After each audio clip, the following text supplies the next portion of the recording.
Okay, இப்போ அடுத்ததாக நாங்கள் பார்க்க போகிறது என்னன்னு சொன்னால், இதில் நம்மளுக்கு தேவையானது வந்து என்னன்னு சொன்னால், இதில் மேலே இருக்கிற ஃபொண்ட்டுக்குள்ளே ஹோம் டேப்னு சொல்கிறோம். இதை ஒவ்வொன்று நாங்கள் சொல்கிறது வந்து tab, insert tab, design tab, layout tab, reference டேப்னு சொல்கிறேன். அதில் முதலாவதாக நாங்கள் பார்க்க போகிறது வந்து ஹோம் டேப்பில் கிளிப் போர்ட் பார்த்துட்டோம். இப்போ அடுத்ததாக வந்து ஹோம் டேப்பில் நாங்கள் பார்க்க போகிறது வந்து ஃபோன்.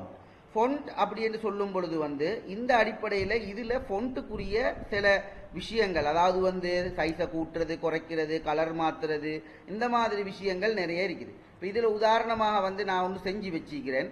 அதாவது வந்து இங்கே பாருங்கள், இது வந்து போல்டாக இருக்கு, சரியா? அப்போ போல்ட் ஆகணும்னு சொன்னால் என்ன செய்யணும்? இது வந்து நாங்கள் போல்டாக்குன பிறகு இதில் அண்டர்லைன் இருக்கு பாருங்கள், இது அண்டர்லைன் இருக்குது. இது வந்து ஃபொண்ட் ஸ்டைல் மாற்றப்பட்டிருக்குது. இது போல்ட், இது போல்ட், இது வந்து ஃபொண்ட் ஸ்டைல் மாற்றப்பட்டிருக்குது. அப்போ ஃபொண்ட் ஸ்டைல் மாற்றப்பட்டிருக்கின்றா அந்த ஃபொண்ட் ஸ்டைலை எப்படி மாற்றுறன்றதை தான் நாம் இப்போ பார்க்கணும். அப்போ இதில் நான் உங்களுக்கு பந்தியில் நான் மாற்றி காட்டுறேன். இப்போ எப்படி ஒரு ஃபொண்ட் ஸ்டைலை மாற்றுறது. இப்போ ஒரு ஃபொண்ட்டை நாங்கள் இப்படி செலக்ட் பண்ண பிறகு நாங்கள் ஃபொண்ட்டுக்குள்ளே போயிட்டு இதில் பார்த்தீங்கன்னா ஃபொண்ட் ஸ்டைல்னு சொல்கிறது இதைத்தான் நாங்கள் ஃபொண்ட்னு சொல்கிறது. இதுக்குள்ளே போனீங்கன்னு சொன்னால் இந்த ஃபொண்ட்டை நீங்கள் என்ன மாதிரியான இதில் மாற்றலாம்ன்றது இங்கே காட்டப்பட்டிருக்குது. கூப்பர் பிளாக், இந்த பாருங்க கூப்பர் ஸ்டீடி பிளாக் இருக்குது. இந்த இதுக்கு நாங்கள் மாற்றணுன்னா இந்த ஃபோன் ஸ்டைல் இப்படி மாறும். அடுத்ததாக இதில் பார்த்தீங்கன்னு சொன்னால் இதில் மற்றது என்ன செய்யப்பட்டிருக்குன்னு சொன்னால் எங்களோட இந்த இதில் வந்து போல்டுன்னு இருக்குது, அண்டர்லைன் இருக்குது, இட்டாலிக்கன் இருக்குது. அப்போ இதில் சொல்லப்பட்டது போல்ட், இதில் கீழே இருக்கிறது அண்டர்லைன், இதில் வந்து கீழே கவர் பேஜ் ஹெடர்ன்னு இருக்கிறது வந்து இட்டாலிக். அப்போது இதில் நம்ம இதில் எப்படி அந்த இதை செய்கிறேன்னு பார்ப்போம். அதாவது போல்டுன்றது வந்து இதில் நாங்கள் இந்த ஒரு பந்தியை இப்படி செலக்ட் பண்ணி போட்டோம். அந்த செலக்ட் பண்ண பட்டத்தில் நாங்கள் ஃபொண்ட்டுக்குள்ளே போய்த்து பிஏ ப்ரெஸ் பண்ணோம்னு சொன்னால் இது கொஞ்சம் தடிப்பெழுத்தாக மாறும். இதை நாங்கள் சொல்கிறது போல்டுன்னு சொல்லி.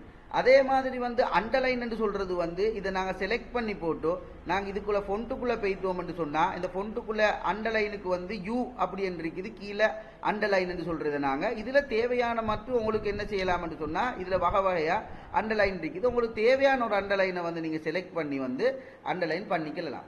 அடுத்தது வந்து இட்டாலிக்ன்றது பார்த்து ஐ எது சொல்கிறது.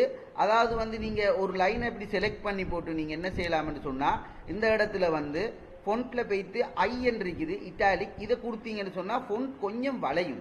இந்த வளையிறதுக்கு நாங்கள் சொல்கிறது வந்து இட்டாலிக் அப்படின்னு நாங்கள் சொல்கிறது. ஓகே, அடுத்ததாக என்ன இருக்குன்னு பார்த்தீங்கன்னா கலர் பண்ணிக்கிறாங்க. அதே மாதிரி இந்த ஃபொண்ட்டை வந்து கேபிட்டலைஸ் பண்ணிக்கிறாங்க. அதாவது கலர் பண்ணுறன்றது வந்து இதை செலக்ட் பண்ணி போட்டு நாங்கள் என்ன செய்கிறோம்னு சொன்னால் ஃபொண்ட்டுக்குள்ளே போயிட்டு இந்த பாருங்கள் ஏல வந்து ரெட் கலர் காட்டப்பட்டிருக்குது, அதில் வந்து நாங்கள் ஃபொண்ட் கலர்ன்னு சொல்கிறது. உங்களுக்கு தேவையான ஃபொண்ட் கலரை வந்து நீங்கள் ரெட் கலர்ன்ற அதை கொடுக்கலாம். தேவையான ஃபொண்ட் கலரை வந்து நீங்கள் இதில் கிளிக் பண்ணிக்கிறது. அப்படி கிளிக் பண்ணிங்கன்னு சொன்னால் உங்களோட ஃபொண்ட் வந்து உங்களுக்கு தேவையான கலருக்கு மாறும். அடுத்தது வந்து நீங்கள் ஃபொண்ட் கலருக்கு பிறகு நீங்கள் பார்த்தீங்கன்னு சொன்னால் இந்த ஒரு பந்தியை ஃபுல்லாக சம்டைம் வந்து நீங்கள் டைப் பண்ணிட்டீங்க, இப்போ உங்களுக்கு அந்த பந்தியை ஃபுல்லாக வந்து கேபிட்டல் பண்ணணும். அந்த பந்தியை ஃபுல்லாக கேபிட்டல் பண்ணுறேன்னு சொன்னால் நீங்கள் பந்தியை செலக்ட் பண்ணி போட்டு என்ன செய்யணும்னு சொன்னால் இதில் ஃபொண்ட்டுக்குள்ளே போய்த்து பார்த்தீங்கன்னு சொன்னால் இதில் பாருங்கள் சேஞ்ச் கேஸ்ன்ற ஒரு இடம் இருக்கு. ஏயும் கேபிட்டலையும் சிம்பிளையும் வர்ற இடம். சேஞ்ச் கேஸ் என்று வர்ற இடத்துல வந்து நாங்கள் இதை கிளிக் பண்ணி போட்டு அப்போ கேஸ்ன்றதை நம்ம கிளிக் பண்ணோம்னு சொன்னால் உங்களோட ஃபொண்ட்ஸ் வந்து அவ்வளோவுமே கேபிட்டலாக காணப்படும், சரியா? அந்த அப்போ கேஸ்லேயே வந்து அப்போ கேஸுக்கு கீழே வந்து இப்போ ஒரு பந்தியை வந்து நாங்கள் எவ்வளோ இப்போ இந்த பந்தியை வந்து நாங்கள் மாற்றினோம், ஃபுல்லாக கேபிட்டலாக மாற்றிட்டோம். இப்போ இந்த பந்தியை வந்து நாங்கள் என்ன செய்யலாம்னு சொன்னால் ஈச் வேர்ட் வந்து என்ன செய்யலாம்னு சொன்னால் கேபிட்டலைஸாக மாற்றலாம். எப்படி இதில் பாருங்கள் கேபிட்டலைஸ் ஈச் வேர்டுன்னு இருக்கு. அப்போ ஈச் வேர்ட் கேபிட்டலைஸ் என்னன்னா ஒரு சொல்லில் வந்து ஒரு லெட்டர் வந்து கேபிட்டலாக காணப்படும். இங்கே பாருங்கள் ஒரு சொல்லில் ஒரு லெட்டர் கேபிட்டலாக காணப்படும். அதுதான் நாங்கள் சொல்கிறது வந்து ஈச் லைனில் கேபிட்டலைஸ் பண்ணுறேன்னு சொல்லி.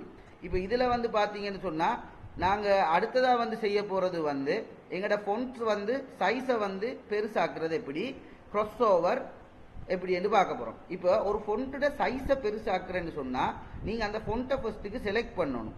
அது செலக்ட் பண்ண பிறகு வந்து என்ன செய்யணும்னு சொன்னால் அந்த ஃபொண்ட்டோட சைஸுக்கு போகணும். இது வந்து மெனுவலாக உங்களுக்கு சைஸ் வந்து இத்தனைதாக இருக்கணுமென்ட்டு உங்களுக்கு அசைன்மெண்ட்டில் சொல்லுவாங்க. அப்படி சொன்னால் உங்களுக்கு ஃபொண்ட் சைஸை வந்து பெருசாக்குறதுக்கு நீங்கள் இதுக்குள்ளே வந்து ஃபொண்ட் சைஸை பெருசாக்கலாம். சம்டைம் உங்களுக்கு விருப்பமான மாதிரி உங்களோட ஃபொண்ட் சைஸை பெருசாக்கணும்னு சொன்னால் நீங்கள் செலக்ட் பண்ணி போட்டு இதில் விருப்பமான மாதிரி இந்த அறிக்கை பாருங்கள், இது க்ரோத்ன்னு சொல்கிறது, இன்க்ரீஸ் ஃபொண்ட் சைஸ். நீங்கள் அதில் என்ன செய்யலாம்னு சொன்னால் உங்களோட ஃபொண்ட் சைஸை இன்க்ரீஸ் பண்ணலாம். அதே மாதிரி ஃபொண்ட் சைஸை குறைக்கணும்னு சொன்னால் இதில் ஃபொண்ட் சைஸை குறைச்சிக்கலாம். சரியா? இது வந்து நாங்கள் ஃபொண்ட் சைஸ் கூட்டுறது குறைக்கிறது என்று சொல்கிறது. இதை சொல்கிறது வந்து நாங்கள் ஹைலைட்னு சொல்கிறேன். மஞ்சள் கலரில் காணப்படுறது ஹைலைட்னு சொல்கிறேன். இந்த ஹைலைட்